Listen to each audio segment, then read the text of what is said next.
ሰሞነኛ ጉዳይ ነው። እስክንድር ነጋ አዲስ ተፈጠረ ከተባለው የፋኖ አደረጃጀት ውስጥ ሊኮበልል ሲያስብ ደብዳቤ ጻፈ። ባኮረፈ ሰው ድምጸት ስልጣን በቃኝ ያለ ሊቀመንበርነትን በዘመነ ካሴ መነጠቁ ባንገበገበው ብሶት ልክ የተናገረ ሰው እስክንድር ነጋ የቀድሞው ጋዜጠኛ፣ የጥንቱ የሰብአዊ መብት ተሟጋች፣ የቅርብ ጊዜው ሊቀመንበር፣ ያሁኑ ስትራቴጂስት፣ ምናልባት ደግሞ የነገው እጅ ሰጪ ሰው እስክንድር ነጋ በእርግጥም እጅግ አወዛጋቢ ሳምንት እያሳለፈ ያለ የወቅቱ መነጋገሪያ ሰው ነው። ይህ ሰው ስልጣን በቃኝ ብሎ ከፖሊት ቢሮ ኃላፊነት ራሱን ያገለለበት ደብዳቤና በሱ ዙሪያ የተሰጡት ሐሳቦች አጃኢብ እያሰኙን ነው። ውጭ ሀገር ሆነው ኪሳቸውን በዶላር ሆዳቸውን በበርገር እየሞሉ የሚያወሩ ሁሉ አሁን በዚህ ሰሞን መነጋገሪያ በሆነው እስክንድር ነጋ ምክንያት ከባድ የቃላት ጦርነት ከፍተዋል። የዚህ የጦርነት ፊት አውራሪዎች ደግሞ ሀብታሙ አያሌውና መዓዛ መሐመድ ናቸው። እስክንድርን መሃል አድርገው እየተፋለሙ ያሉት ሁለቱ ሰዎች በአደባባይም መታገል ጀምረዋል።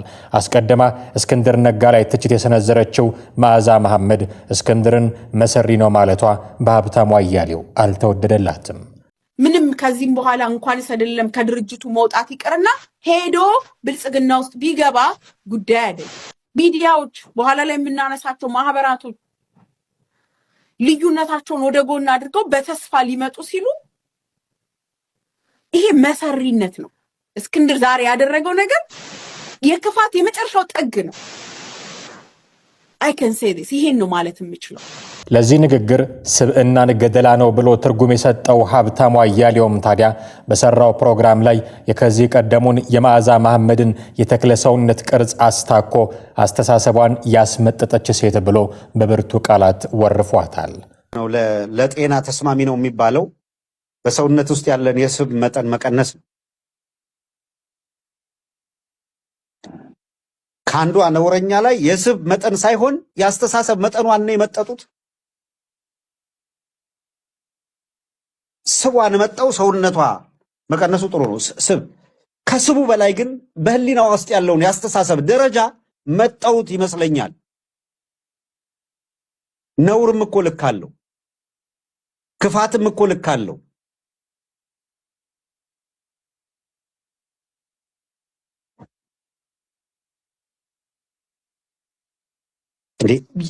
አሁን ይሄ አንድነት ከመጣ በኋላ ይሄ የአማራ ትግል መልክ ከያዘ በኋላ ምን አይነት ግፈኝነት ነው? እንደገና ተመልሶ የከሌ ግሩፕ እየተባለ ሁለት ጎራ እንዲፈጠር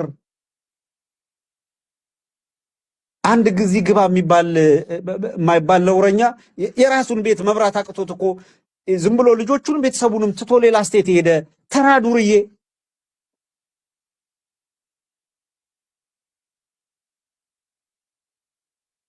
ከዛ ግን ደንበኛ አክተር በቃ የሌላው ዝምታ እንደፈለጉ አፍ እንዲከፍቱ እድል ያሰጣቸው አድርገው የወሰዱ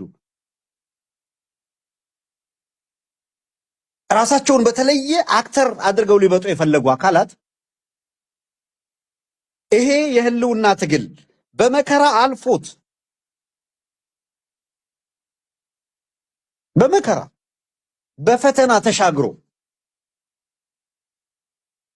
እዚህ ከደረሰ በኋላ እንደገና ቡድንተኝነት የፈጠሩ መሄድ ምንድነው የሚጠቅመው? ሌሎች ደግሞ መለስ ብለው እስክንድርን ከኛ በላይ ማን ያውቀዋል? እርሱ ውሸታም ነው። በዚህም የሚጠየቀው እስክንድር ብቻ ሳይሆን ታላቁ እያሉ ያጀገኑት እና ሀብታሙ አያሌው ጭምር ናቸው የሚሉ ሰዎችም ተከስተዋል። እስክንድር የተገነባለት ገጸ ባህሪ አዛኝ፣ ታጋይ ምናምን መስሎ ግን መሰሪ እባብ ክርስቲያንም አይደለም እምነቱ አስመሳይ ነው። ውሸት ነው። ቤተክርስቲያን ምናምን የሚሄደው ውሸት ነው። ውሸታም ነው። ሌባ ነው። እኔ አብሬ ነው የማውቀው ውሸታምነቱን፣ አጭበርባሪነቱን። እስክንድር ነጋ እያወቀ ነው አላውቅም ያለ እየተናበበ ነበር። እስክንድር ነጋ ብቻ አይደለም ሲጠየቅ የሚጠየቀው። እስክንድር ነጋ ታላቁ እንዲባል ያደረጉት እና ሀብታሙ አያሌው ሁሉ ሌሎችም አሉ። በፈሰሰ በእያንዳንዷ ጠብታ ደም ነው ሂሳብ ፍትህ የሚወራረደው። ለመሆኑ እስክንድር ነጋን እንዲህ አወዛጋቢ ያደረገው ውሳኔ በራሱ ፈቃድና ስምምነት የተሰጠውን ስልጣን አልፈልግም ማለቱ ይሆን?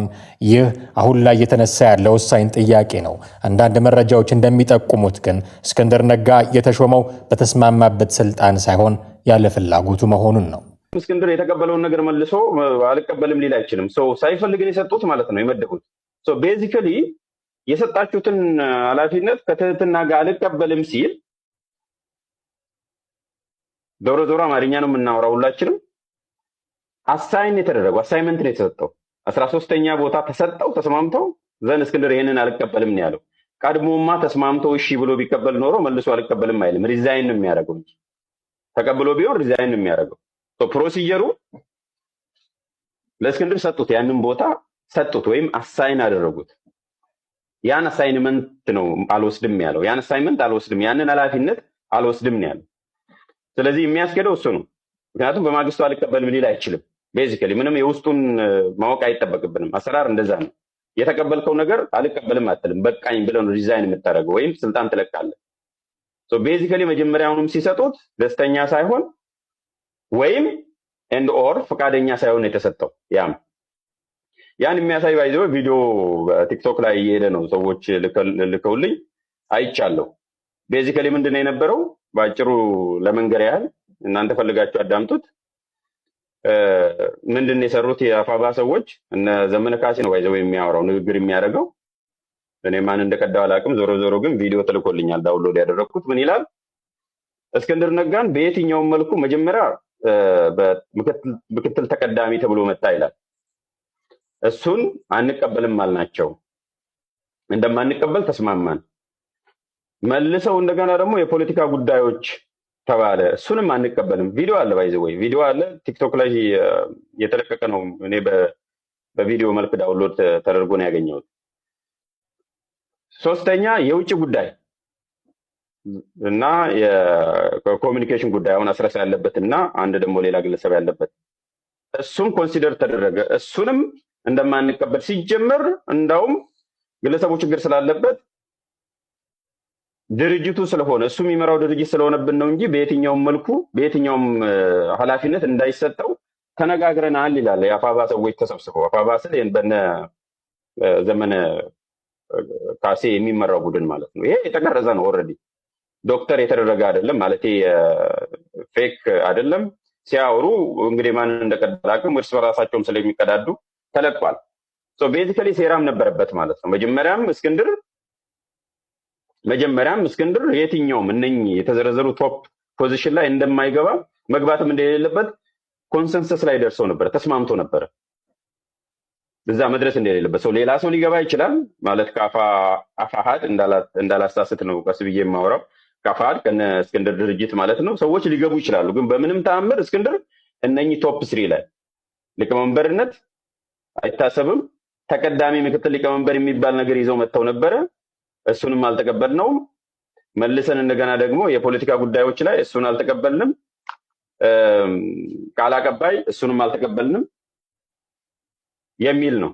ታዲያ ከዚህ ያለ እስክንድር ነጋ ፈቃድ ከተደለደለበት ስልጣን በቃኝ ብሎ መውጣቱ ደስታ ላይ ለነበሩት የፋኖ ጋሻ ጃግሬዎች እጅጉን ከባድ መርዶ ሆኖባቸዋል ይለናል ሲሳይ አጌና።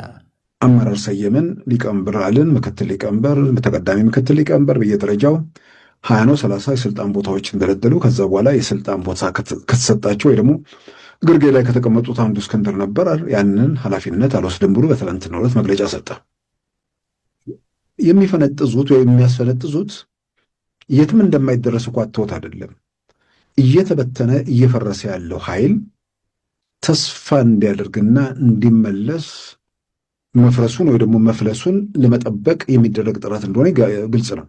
ነገር ግን ይሄኛው ደግሞ መንገድ በአጭር ጊዜ ውስጥ ፈንጠዝያውን ተከትሎ የመጣው መርዶ ለመፍለስ መንገድ የጀመረውን ብቻ ሳይሆን ቆሞ የነበረውንም ወደ መፍረስና ወደ መፍለስ የሚያሸጋግረው ነው። ከዚህ ሁሉ የቃላት ምልልስ በኋላ ነው እንግዲህ እና አስረስ ማረ ዳምጤ የእስክንድርን የልቀቁኝ ጥያቄ ተወያይተንበታል ያሉት። አስረስ ማረ ዳምጤ ይፋ ባደረገው የድርጅታቸው ህዝብ ግንኙነት መልእክት በኩል እንደሰማ ነው እስክንድር ነጋም ይቅርታ ጠይቋል ተብሏል። የአማራ ፋኖ ብሔራዊ ንቅናቄ የፖሊት ቢሮ ጥር 13 ቀን 2018 ዓ.ም ባካሄደው ሁለተኛው በዋነኛው ድርጅታዊ ስብሰባው በተለያዩ አጀንዳዎች ላይ ውይይት አድርጎ ውሳኔዎችን ማሳለፉንም ገልጿል። በዚህም መሰረት የድርጅቱ ስራ አመራር አባላት በተገኙበት በዚህ የውይይት መድረክ ላይ ፖሊት ቢሮው አርበኛ እስክንድር ነጋ ያቀረበውን ማመልከቻ መርምሯል። በዚህም እስክንድር በግለሰባዊ ችግር ምክንያት ድርጅቱ በመደበበት የኃላፊነት ቦታ ላይ መቀጠል እንደማይችል ይልቁንም በድርጅት አባልነት ያለምንም ቅድመ ሁኔታ ለመቀጠል ዝግጁ መሆኑንና የሚጠበቅበትን ኃላፊነቶችና ግዴታዎች በሙሉ እንደሚፈጽም ጠቅሶ ያቀረበው ጥያቄ በነጻ ፈቃዱና ፍላጎቱ የቀረበ መሆኑን ፖሊት ቢሮው አረጋግጧል ብሏል። ሆኖም ግን ማመልከቻው ለፖሊት ቢሮው በደረሰበት ቅጽበት ለሚዲያ የወጣበት መንገድ የድርጅቱን አሰራር የሚጥስና ያልተገባ ትኩረት ለማግኘት የተደረገ መሆኑን ፖሊት ቢሮው ገምግሟል። ግለሰቡም ማመልከቻው ከአሰራር ውጪ በሚዲያ በኩል ይፋ መደረጉ ስህተት መሆኑን ላነጋገሩት የፖሊት ቢሮ አባላት አሳውቋል ይላል። እንዲሁም የድርጅቱ ምስረታ ይፋ በሆነ ማግስት እጅግ አንገብጋቢ ጉዳዮች እያሉ ይህ ጥያቄ መቅረቡ ጊዜውን የጠበቀ አለመሆኑን አምኖበት በቃል ይቅርታ ጠይቋል ተብሏል እስክንድር ነጋ። በመሆኑም አሳማኝ ምክንያቶች ካሉም እንኳን ትክክለኛውን ጊዜ መጠበቅ ሲገባው ከሌሎች አስቸኳይ የህልውና አጀንዳ በላይ ይህ ጉዳይ የድርጅቱ የመጀመሪያ አጀንዳ ሆኖ መቅረቡ ፖሊት ቢሮውን ያሳዘነው ቢሆንም ግለሰቡ በአባልነት ብቻ ለመቀጠል ያቀረበውን ማመልከቻ ፖሊት ቢሮው ተቀብሎታል። ፖሊት ቢሮው ለአርበኛ እስክንድር ተሰጥቶ የነበረው ኃላፊነት ቦታ ላይ ሌላ ሰው የሚተካ ይሆናል ብሏል። አስረስ ማረዳምጤ ይፋ ያደረገው የህዝብ ግንኙነቱ መልእክት።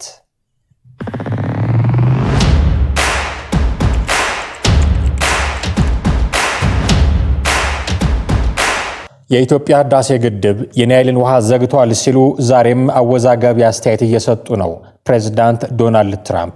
ፕሬዝዳንቱ አክለውም የሁለቱን ሀገራት መሪዎች በማገናኘት የተቋረጠውን ድርድር ለማስቀጠል ፍላጎት እንዳላቸው አስታውቀዋል። ፕሬዝዳንት ትራምፕ በሰጡት አስተያየት ግድቡ በታችኛው ተፋሰስ ሀገራት ላይ ያሳደረውን ተጽዕኖ ሲገልጹ የግብፅን አቋም የሚያንጸባርቅ ንግግርም አድርገዋል። ለ1 ሚሊዮን ዓመታት ያህል ሲያገኙት የነበረውንና ማግኘት የሚገባቸውን ውሃ እንዳያገኙ ተደርጎ ግድብ ተገንብቷል። ድንገት የውሃው ፍሰት በጣም ግዙፍ በሆነ ግድብ ተዘግቷል ያሉት ትራምፕ እሳቸውም ቢሆኑ በዚህ ጉዳይ ደስተኛ እንደማይሆኑም ተናግረዋል። በተያያዘም ፕሬዝዳንቱ ግድቡ በፋይናንስ የተደገፈው በዩናይትድ ስቴትስ ነው የሚል መረጃ የሰጡ ቢሆንም ታላቁ የህዳሴ ግድብ ሙሉ በሙሉ በኢትዮጵያውያን የገንዘብ ድጋፍና ቁጠባ የተገነባ መሆኑ ግን ይታወቃል። ትራምፕ በመጀመሪያው የስልጣን ዘመናቸው መጨረሻ ላይ በጉዳዩ ጣልቃ ገብተው እንደነበረና ለስምምነት በጣም ተቃርበው እንደነበረ አውስተዋል። ይሁን እንጂ ከምርጫው ጋር በተያያዘ ስልጣን መልቀቃቸውን ተከትሎ ሂደቱ መቋረጡንም ገልጸዋል። የፕሬዝዳንት ጆ ባይደን አስተዳደር በሰላ ትችት የወረፉት ትራምፕ ባይደን በህይወት መኖሩን ስላላወቀ ምንም ያደረገው ነገር የለም ሲሉ ወቅሰዋል። አሁን ወደ ስልጣን ሲመለሱ ጉዳዩ በጣም አደገኛ ደረጃ ላይ መድረሱንም ጠቁመዋል። ፕሬዝዳንት ትራምፕ የግብፁን ፕሬዝዳንት አልሲሲን በጣም ጠንካራ መሪ ሲሉ ያሞገሱ ሲሆን የኢትዮጵያ መሪ ጠንካራ መሆናቸውን ጠቅሰዋል። እሳቸውን የኢትዮጵያን መሪ ማለታቸው ነው። አንተን እንደማውቅህ በደንብ ባላውቃቸውም በኢትዮጵያም ጠንካራ መሪ ያላችሁ ብለዋል።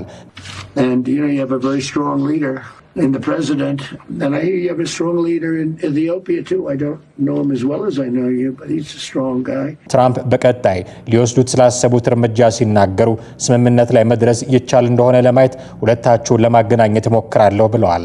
አክለውም ቀደም ሲል ታቅዶ የነበረው ስምምነት የጋራ ሽርክና አይነት እንደነበረ ጠቁመው ያንን ሂደት ወደ መስመር መመለስ ይቻል እንደሆነም እንደሚያዩ ቃል ገብተዋል።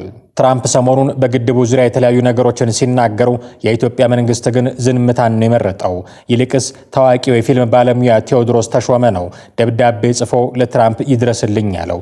ይህንን ደብዳቤ ያየው መሳይ መኮንንም ታዲያ ቴዎድሮስን ያላቅም ፖለቲካ ላይ አትንጠላጠል የሚል ግልጽ መልእክት አስተላልፎለታል። እዚህ ከአባይ ግድብ ጋር በተያያዘ ፕሬዝዳንት ትራምፕ ከጻፉት ደብዳቤ ጋር ተገናኝቶ አንድ አርቲስት ስሙኝ እያለ ነው እንደው ጭርስ ይላል ወድም አይነት የሚባል የፊልም ዳይሬክተር ነው። ከዚህ በፊትም በተደጋጋሚ በፖለቲካ ጉዳዮች እየገባ ያላቅሙ የሚንጠራራ እንደው ዝም ብሎ በማይመለከተው ጉዳይ እየገባ ስሙኝ የሚል ሰው ነው። አሁንም ለፕሬዝዳንት ትራምፕ የምላሽ ደብዳቤ መጻፉን የሚገልጽ አንድ ነገር አየሁና እስቲ እንደው ይሄ ሰው ምን እያለ ነው? አብይ አህመድ እስካሁን ምላሽ አልሰጠም።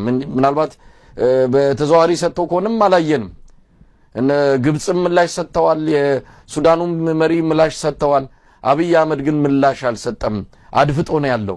ነገር ግን ይሄ የፊልም ባለሙያ ቴዎድሮስ ተሾመ የሚባል ብዙ ጊዜ ከብልጽግና ጋር እጅና ጓንት ሆኖ የሚሰራ ነው። የብልጽግና መንደር የማይጠፋ የፊልም ባለሙያ ነው። ሰሞኑን እንደ ነጻነት ወርቅነህ አይነት ለሙያቸው፣ ለማንነታቸው፣ ለክብራቸው እስከ መጨረሻው ጥግ ድረስ ሄደው የህዝብ አክብሮትና ፍቅር አግኝተው ህይወታቸው ያለፉትን እያሰብን የዚህን ሰው ደግሞ ማጎንበስ እንዴት አድርገን እንደምንገልጸው አላቅም። ለፕሬዚዳንት ትራምፕ ምላሽ ጽፏል። ኢትዮጵያ በዚህ ጉዳይ ላይ አትደራደርም፣ ይሄ ቀይ መስመር ነው ለማለትም ፈለገ። እንዴት አየው? ከዚህ በፊትም እንደዚሁ ከመከላከያ ጋር ሰራዊት ጋር የተያዘ በጣም ከፍተኛ ወጪ ወጣበት ፊልም አዘጋጅቶ ነበረ። ከፍተኛ የህዝብ ተቃውሞ ሲገጥመው ጭራውን ቆልፎ ጠፍቷል። የት እንዳለም አይታወቅም ያ ፊልም። አሁን ደግሞ በዚህ ጉዳይ ላይ መጥቷል። አብይ አህመድ የሆነ ዓለም አቀፍ ነገር ሲገጥመው ይወጣና ወይ በድምፁ ምላሽ ይሰጣል ወይ ደግሞ ደብዳቤ ይጽፋል። አሁን ዘንድሮም ደብዳቤ ጽፏል። ያላቅም መንጠራራት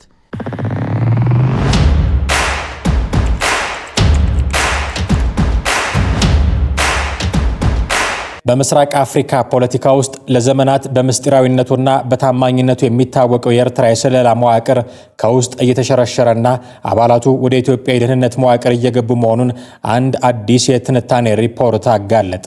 ሆርን ሪቪው ባወጣውና ጥልቅ የደህንነት ምንጮችን በጠቀሰው ዘገባው ይህ ክስተት ድንገተኛ ሽሽት ሳይሆን ስልታዊና የተዋቀረ የደህንነት መረጃ ፍሰት መሆኑን አመላክቷል። ሪፖርቱ እንደሚያብራራው የኤርትራ መንግስት ፓርቲ ህግደፍ ለዓመታት የገነባ ና በጥርጣሬ እንዲሁም በፍጹም ታማኝነት ላይ የተመሰረተው የደህንነት ግንብ ስንጥቃት እያሳየ ነው።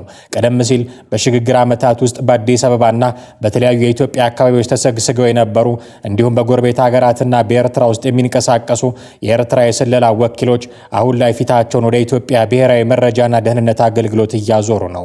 ይህ ሁኔታ ለኢትዮጵያ መንግስት የኤርትራን ደህንነት መዋቅር ከውስጥ ሆኖ የማየትና የመቆጣጠር ዕድል ፈጥሮለታል። ምንጮች እንደሚጠቁሙት ከፕሬዝዳንት ኢሳያስ አፈወርቂ የቅርብ የፖለቲካና ወታደራዊ ክበብ ውስጥ ያሉ ከፍተኛ ባለስልጣናት ሳይቀሩ ለኢትዮጵያ ባለስልጣናት በሚስጥር መልእክት በመላክ ስርዓቱን ለመቀየር የሚደረግ ማንኛውንም አስተማማኝ ጥረት ለመደገፍ ዝግጁ መሆናቸውን እየገለጹ ነው።